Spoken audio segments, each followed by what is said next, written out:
Kenneth Campbell. I've taught at the University of South Carolina for the past 23 years, and I am currently an associate professor here in the School of Journalism and Mass Communications. The one that comes to mind most readily is one that I've come across because of research that I've done. A lot of the research that I do is in journalism history. And in doing some of that history, I came across a headline that said, 3 lynched, okay? And it was about a lynching here in South Carolina of 3 people. And that has stuck in my mind, even though the headline itself was from 1926, and I came across it maybe 7-8 years ago.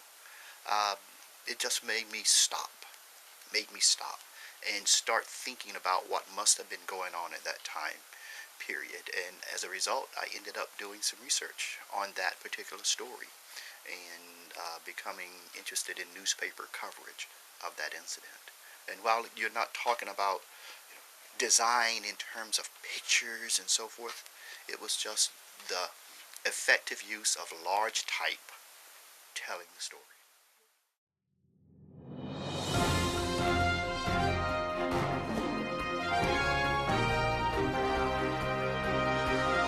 Not only do we need to worry about actually having photos, but having photos that are different sizes that the designers can work with, because we're always having changing amounts of space in the paper, and so sometimes they need smaller photos, sometimes bigger photos, sometimes just lots of photos, and it's my job to make sure that I can fit all of those demands.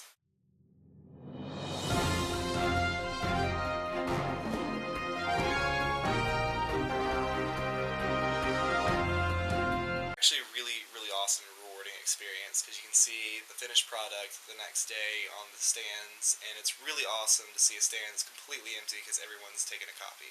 Yeah, it's really cool, the next day if you work really hard on something and you're up here late, but then the next day you can see it in print, you can hold it in your hands and see everybody reading it, and it makes you feel pretty good.